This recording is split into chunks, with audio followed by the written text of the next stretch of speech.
चलिए एक एक करके आज के सभी मुख्य खबरों के बारे में बातें करते हैं। सबसे पहली खबर, शर्म आनी चाहिए, राहुल गांधी संग शादी की अफवाह पर कंगना रनौत ने तोड़ी चुप्पी। जी हां, एक्ट्रेस कंगना रनौत एक बार फिर चर्चा में आ गई हैं। इसकी वजह कंगना रनौत की अभी हाल ही में शेयर की गई पोस्ट है। कंगना रनौत अपनी इस पोस्ट में एक वायरल हो रही खबर पर रिएक्शन दी हैं। अभी हाल ही में एक पोस्ट वायरल हुआ था जिसमें बताया गया था कि कंगना ने कांग्रेस नेता राहुल गांधी से शादी करने के लिए कहा, लेकिन इसके लिए कंगना ने एक शर्त रखा कि पहले राहुल गांधी बीजेपी ज्वाइन करें तभी शादी करूंगी। और अब ये वायरल होने के बाद कंगना रनौत ने अपना पहला रिएक्शन दिया है। उन्होंने लिखा कि राजनीति में महिलाओं का कोई सम्मान नहीं है। जो लोग ये फेक न्यूज फैला रहे हैं उन पर शर्म आनी चाहिए। इसके बाद ये साफ हो गया कि कंगना रनौत की शादी से जुड़ी खबर पूरी तरह से झूठ है। अब चलिए देखते हैं आज के अगले खबर को। सिर्फ एक वोट से जीते थालापति विजय के कैंडिडेट, मंत्री और 4 बार के विधायक के जबड़े से छीन लिया जीत। जी हां, विधानसभा चुनाव में अभिनेता विजय की पार्टी टीवीके ने शानदार प्रदर्शन करते हुए 108 सीटों पर जीत दर्ज की है। वहीं तिरुपत्तर की सीट सबसे ज्यादा चर्चा में है, जहां टीवीके प्रत्याशी श्रीनिवासा सेतुपति ने डीएमके उम्मीदवार और मंत्री की आर पोरिया करुप्पन को महज एक वोट से हराकर रोमांचक जीत हासिल किया। यह नतीजा बताता है कि चुनाव में एक एक वोट कितना अहम है। चलिए देखते हैं अगले खबर को। राघव चड्ढा ने पंजाब सरकार पर बदले की भावना से कार्रवाई करने का आरोप लगाया। राघव चड्ढा समेत आप छोड़ने वाले अन्य सांसदों ने राष्ट्रपति द्रौपदी मुर्मू से मुलाकात की है। राघव चड्ढा ने कहा कि आम आदमी पार्टी के पास एक राज्य में सरकार है, जबकि बीजेपी के पास 21 राज्यों में सरकार है। अगर हम बदले की भावना की तरह कार्रवाई करेंगे तो सोचिए ये कहां जाकर रुकेगी। जिस तरह से मशीनरी का दुरुपयोग किया जा रहा है वह बेहद खतरनाक है। अब चलिए देखते हैं आज के अगले खबर पर। चुनावी नतीजों पर बोली महुआ मोइन्ना, हमें अपनी पार्टी पर गर्व है। बंगाल बीजेपी चाहता था तो उसे बीजेपी मिल गया। जी हां, टीएमसी सांसद महुआ मोइन्ना ने पश्चिम बंगाल के चुनावी नतीजों को लेकर कहा, जनता की इच्छा ही सर्वोपरि है। अगर बंगाल बीजेपी चाहता था तो उसे बीजेपी मिल गई है। हमने लड़ाई लड़ी और मुझे अपने नेता और अपनी पार्टी पर पूरा गर्व है। अब चलिए देखते हैं आज के अगले खबर पर। जनता का फैसला मंजूर, टीएमसी नेत्री सयानी घोष ने मानी हार। जी हां, विधानसभा चुनाव के परिणाम सामने आने के बाद सीएम ममता बनर्जी का गुस्सा 7वें आसमान पर है और वह बीजेपी की जीत को चुनावी लूट बता रही हैं। तो वहीं दूसरी तरफ तृणमूल कांग्रेस के बड़े नेताओं ने पार्टी की हार की स्वीकार कर ली है। सयामी घोष ने कहा, मैं पूरी तरह विनम्रता के साथ बीजेपी के पक्ष में बंगाल की जनता द्वारा दिए गए जनादेश को स्वीकार करती हूं। मैं बंगाल की मां, माटी और मानुष का आभार व्यक्त करना चाहती हूं, जो हर सुख दुख में हमारे साथ कंधों से कंधा मिलाकर खड़े रहे। जाधवपुर लोकसभा क्षेत्र के लोगों की सेवा करने के लिए एक निर्वाचित प्रतिनिधि के तौर पर पूरी तरह समर्पित हूं। मैं निडर होकर एक गर्व से सिर ऊंचा करके अपनी नेता ममता बनर्जी के प्रति पूरी तरह प्रतिबद्ध हूं। मैं लोकतंत्र की रक्षा करने और इस महान राष्ट्र की एकता व अखंडता को बनाए रखने के लिए उसके साथ मजबूती से खड़ी हूं। अब यहां से आगे की लड़ाई और भी अधिक तीव्र और जोरदार होने वाली है। टीएमसी बंगाल और पूरे देश की मां, माटी, मानुष के अधिकारों से सुनिश्चित करने के लिए अपनी यह न्यायपूर्ण लड़ाई लगातार जारी रखेगी। अब चलिए देखते हैं आज के अगले खबर को। तमिलनाडु में बीजेपी की तमाम कोशिशों के बावजूद एक भी सीट नहीं जीत पाना, जबकि अधिकांश आबादी हिंदू है। इसके पीछे क्या कारण हो सकता है, आप कमेंट सेक्शन में जरूर बताइए। अब चलिए देखते हैं आज के अगले खबर को। ममता बनर्जी की टीएमसी ने एक सीट जीतकर असम में भी कर दी घुसपैठ। कौन है शेरमनी अली अहमद? जी हां, पश्चिम बंगाल और असम में Bharatiya Janata party BJP bumper जीत की ओर आगे बढ़ी है। असम विधानसभा चुनाव में सत्तारूढ़ राष्ट्रीय जनतांत्रिक गठबंधन एनडीए लगातार तीसरी बार सरकार बनाने की ओर बढ़ गई है, जहां वह 126 में 99 सीट जीत गई है। राज्य सरकार में सरकार बनाने के लिए आवश्यक बहुमत का आंकड़ा 64 है, वह पार कर लिया गया है।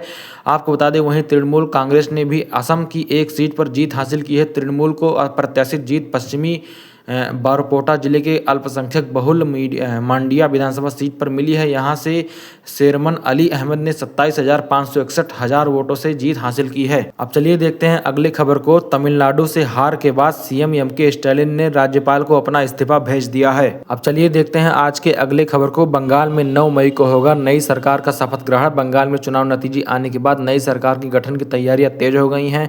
शपथ ग्रहण समारोह की तारीख भी तय हो गई। बंगाल बीजेपी अध्यक्ष रमिक भट्टाचार्य ने घोषणा की है कि 9 मई को शपथ ग्रहण समारोह आयोजित किया जाएगा।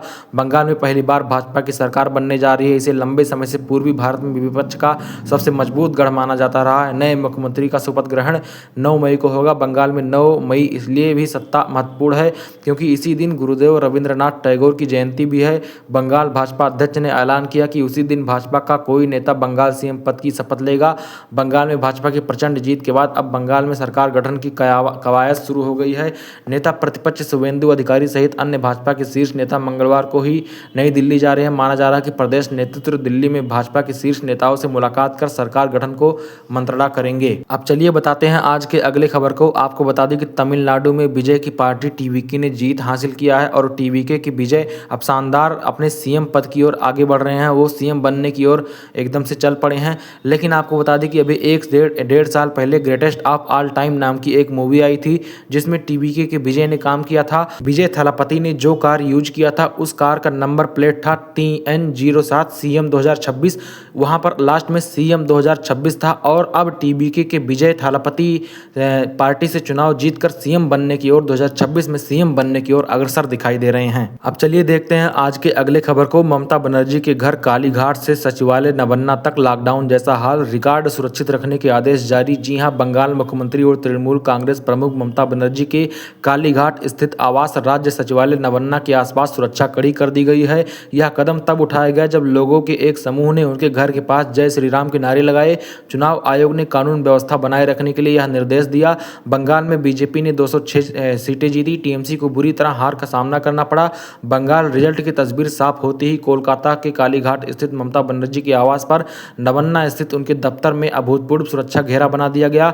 इसी बीच बंगाल के मुख्य सचिव दुष्यंत नरियाला ने सभी विभागीय प्रमुखों को निर्देश दिया कि वह सुनिश्चित करें कि कोई भी सरकारी दस्तावेज बिना अनुमति के हटाया न जाए, नष्ट या कॉपी न किया जाए। चलिए देखते हैं आज के अगले खबर को। बीजेपी की अगली नजर इन 7 राज्यों पर, भगवा लहराने की तैयारी शुरू। जी हां, भारतीय जनता पार्टी ने 5 राज्यों में हुए विधानसभा चुनाव में शानदार प्रदर्शन करते हुए असम और बंगाल में बड़ी जीत दर्ज की है, जबकि पुडुचेरी में पार्टी के गठबंधन की सरकार बननी तय है। इन चुनाव में झंडे गाड़ने के बाद अब पार्टी के लिए अगला बड़ा चुनावी मैदान अगले कुछ महीनों में होने वाले 7 राज्यों के विधानसभा चुनाव हैं। इन 7 राज्यों में गोवा, गुजरात, मणिपुर, पंजाब, उत्तर प्रदेश, उत्तराखंड, हिमाचल प्रदेश जैसे राज्य शामिल हैं।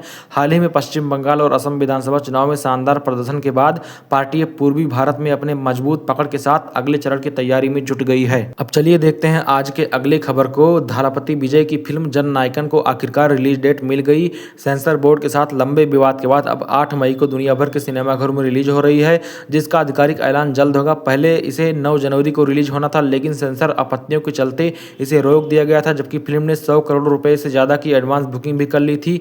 फिल्म के पहले एग्जामिंग कमेटी ने कुछ सीन्स पर आपत्ति जताई, जिसके बाद मामला रिवाइजिंग कमेटी तक गया। 9 मार्च की स्क्रीनिंग टलकर 17 मार्च को हुई, जिससे रिलीज बार बार पोस्टपोन होती रही। लेकिन अब विजय थलापति की पार्टी टीवीके तमिलनाडु में जीत हासिल कर ली है और विजय अब सीएम बनने की ओर हैं। सीएम समझ लीजिए लगभग बन गए हैं और लगभग अब उनकी फिल्म भी 4 मई को रिजल्ट आया और 9 मई को उनकी फिल्म भी रिलीज होगी। अब देखना यह है कि जननायकन फिल्म में वो किस तरीके से जन का नायक करते नजर आते हैं। अब चलिए देखते हैं आज के अगले खबर को। ममता ने फोड़ा ऑडियो बम, गुंडों ने मुझे पीटा, काउंसलिंग सेंटर पर। पश्चिम बंगाल की सियासत में एक बार फिर बड़ा विवाद खड़ा हो गया है। ममता बनर्जी ने एक ऑडियो बातचीत में गंभीर आरोप लगाते हुए कहा कि भवानीपुर सीट की मतगणना के दौरान काउंसलिंग सेंटर पर गड़बड़ी हुई। उनका दावा है कि वहां गुंडों ने घुसकर माहौल बिगाड़ा, अधिकारियों और एजेंटों को डराया, धमकाया और उनके साथ मारपीट तक की गई। ममता बनर्जी का कहना है कि शुरुआती राउंड में वह आगे चल रही थी, लेकिन अचानक हालात बदल गए। उन्होंने चुनाव प्रक्रिया पर सवाल उठाते हुए कहा कि मतगणना के दौरान पारदर्शिता नहीं रखी गई और उनके एजेंटों को भी अंदर से हटाया गया। उन्होंने यह भी कहा कि कुछ समय के लिए बिजली कटौती और व्यवस्था के बीच नतीजों पर असर पड़ा। इससे पूरे मामले को लेकर इलेक्शन कमीशन ऑफ इंडिया की भूमिका पर भी सवाल उठाए गए हैं। वहीं दूसरी ओर इस सीट से शुवेंदु अधिकारी की जीत ने राजनीतिक माहौल को और भी गर्मा दिया है। अब चलिए देखते हैं आज के अगले खबर को। हार में छुपी जीत, कैसे कांग्रेस इन 5 राज्यों के चुनाव में सबसे बड़ी गेमर। पश्चिम बंगाल से लेकर असम, केरल और तमिलनाडु सहित 5 राज्यों के चुनाव नतीजे भले ही बीजेपी के पक्ष में रहे। असम में बीजेपी सत्ता हैट्रिक लगाने में कामयाब रही तो बंगाल में ममता बनर्जी के मजबूत किले को ध्वस्त कर दिया। देश के 5 राज्यों के चुनाव नतीजों में बीजेपी की बल्ले बल्ले हो रही है और छत्रपों की हार की सुर्खियां भी हैं, लेकिन आंकड़ों की परतों के नीचे एक ऐसी कहानी दबी है जो भविष्य की राजनीति का रुख बदल सकती है। यह कहानी कांग्रेस के पुनरुत्थान की है, जिसे सबसे बड़े सियासी गेनर के तौर पर देखा जा रहा है। इसलिए 5 राज्यों की चुनावी हार में कांग्रेस की बड़ी जीत छुपी हुई है।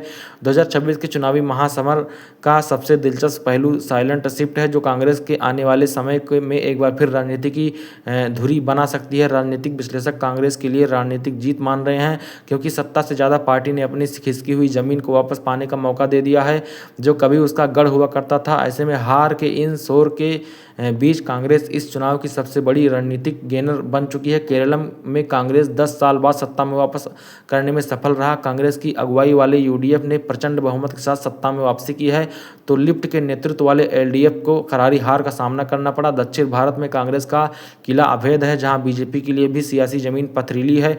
राहुल गांधी और प्रियंका गांधी की वायनाड और प्रभाव जमीनी स्तर पर संगठन की मजबूती ने केरलम को कांग्रेस के लिए एक सुरक्षित चारगाह बना दिया। बीजेपी की तमाम कोशिशों के बाद भी केरलम ने तिरंगे पर ही भरोसा जताया, जो कांग्रेस के राष्ट्रीय ग्लोबल के लिए टॉनिक जैसा है। 2021 में 5 राज्यों में एक भी राज्य में कांग्रेस नहीं जीत सकी थी, लेकिन इस बार लेफ्ट का किला धराशायी करने में सफल रही।